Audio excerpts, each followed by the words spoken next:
One thing both sides in the independence debate agree on is that next year's referendum will be the biggest political decision Scotland has faced in more than 300 years.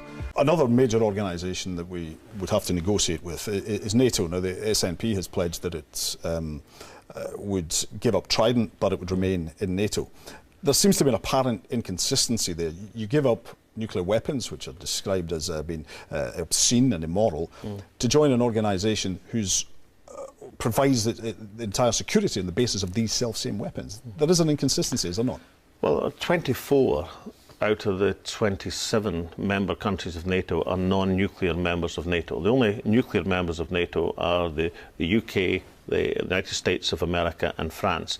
It's far more common to be a non-nuclear member of NATO than to be a nuclear member of NATO. So I don't see an inconsistency when 24 out of the 27 but there is countries in NATO... Is there not? Well, we're relying on the umbrella of these obscene weapons, as some might regard. I can't wish away United States of America nuclear weapons. I can't wish away French nuclear weapons. I can advise the rest of the UK that they shouldn't be wasting £70,000 million on weapons of mass destruction when there's so much needing done usefully in the country. I can advise them, but I can't stop London in the future wanting to have nuclear weapons. What I can do, and what Scotland can do if it votes for it, is to take nuclear weapons out of Scotland.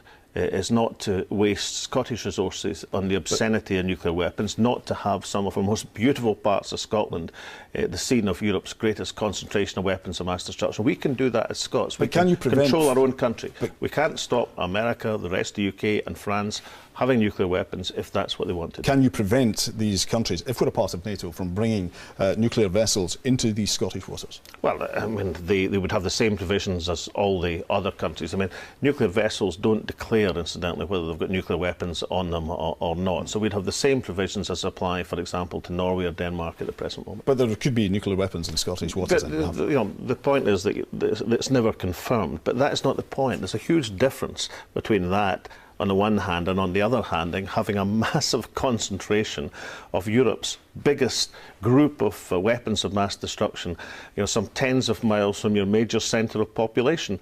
I mean, there was some suggestion, I think it was in the Observer or the Guardian newspaper recently, that one reason they couldn't go to Devonport is the Ministry of Defence felt it wasn't safe enough. Well, if it ain't safe enough to have them in Devonport, then why is it safe enough to have them on the River Clyde? You can see, though, can you not, where people may have doubt. We're a member of Europe, but we don't quite know the terms of that membership. A member of NATO, we don't quite know the terms of that membership.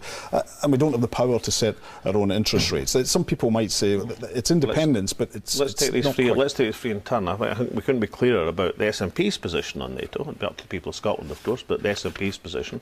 We are prepared to be a member of the NATO alliance on the same terms as the other 24 non-nuclear members of NATO. If that wasn't allowed for some reason, then we'd prefer to be in Partners for Peace. You couldn't be clearer than that.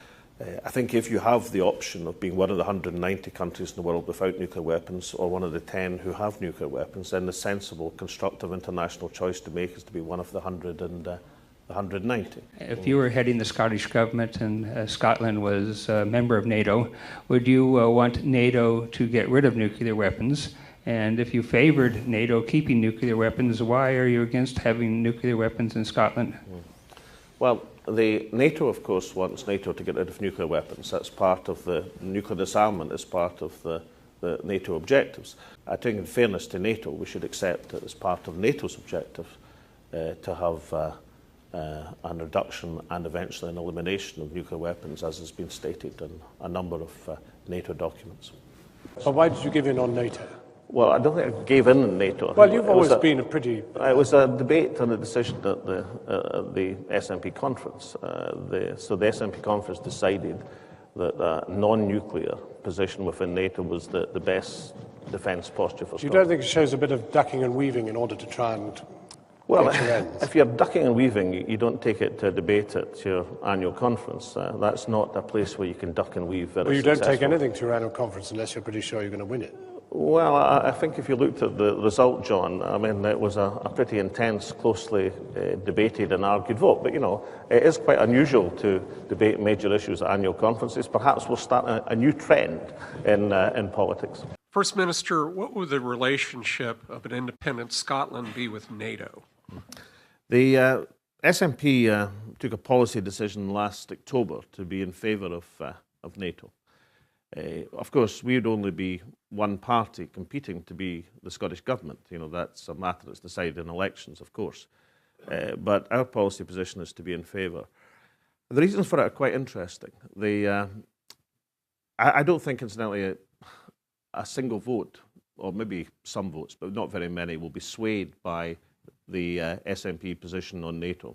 You know, whether you're a member of NATO or, like Ireland, a member of Partnership for Peace, for most people voting in this referendum would be not uppermost in their minds in terms of priorities.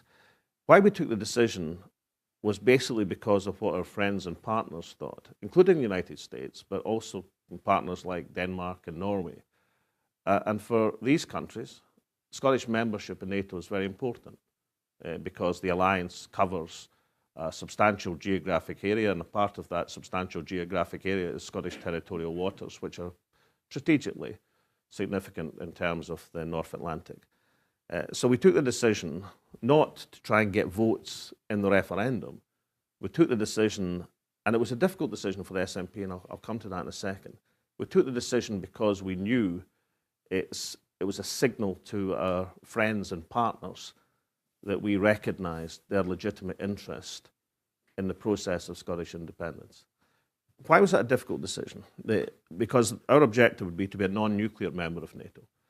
Nobody, I think, seriously would argue a country of 5.25 million people should possess nuclear weapons. I mean, but of course, Scotland currently hosts Europe's largest concentration of weapons of mass destruction. And that has been a burning issue in Scottish politics for 50 years. And it is difficult sometimes for people to separate the process of being a member of the North Atlantic Treaty Organisation, like the 25 non-nuclear members of that organisation, from the possession of nuclear weapons. And so we've had to make the argument that being a member of NATO does not imply the possession of nuclear weapons. It's quite legitimate to be a non-nuclear member of NATO. An independent Scotland would also seek to be an active member of other multinational organisations and multilateral organisations ranging from the United Nations to NATO. Of course, membership of NATO is of particular interest here in Washington. Last year, as the governing party of Scotland, the Scottish National Party, changed its position to supporting membership of NATO, following a principled, open, thoughtful, vigorous debate. It could be argued, of course, that Partnership for Peace would enable us to fulfil many of our defence requirements, as it does for Ireland or Finland. But we understand why an international community, countries such as Iceland, Denmark, Norway, and of course the United States, would prefer it if we signalled our intention to be part of the NATO alliance as an independent country. Such a step would demonstrate clearly our commitment to working closely with friends and allies.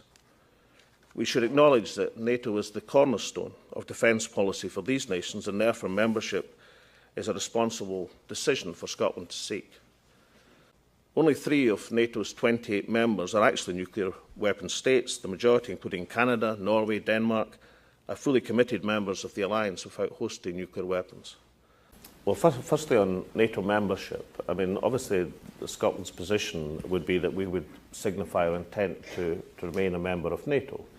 That will require agreement of the other NATO countries. But I mean, Article 10 of the Washington Treaty would say that a country which seeks to become a member of NATO, which shares the values, etc., of NATO, would be committed to membership. And I don't think there's any realistic chance of that not being the position which was adopted for Scotland.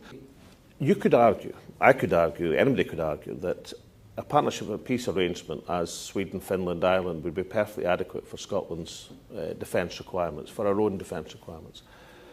The reason that the SNP last year, after a strong and vigorous debate, decided to adopt a policy of favouring NATO membership is because we have had indications, signals from our friends and partners that is what they would prefer, because the framework of having Scotland with our strategic position is quite important in terms of their defence configuration. So we've taken the decision to signal that we want to be a responsible member of the international community, and there's every possible reason in terms of NATO's treaties and founding charters that would be accepted. But that's the reason why we've done this. And I mean, if you can find any NATO member who says that that wouldn't be acceptable, I'd be very interested. But if you can, you let me know. The vast majority of NATO members, Canada, Norway, have stipulation that they won't possess nuclear weapons on their soil. I mean, these are loyal members of NATO who contribute to the NATO alliance. Why would Scotland's position be any different in that context?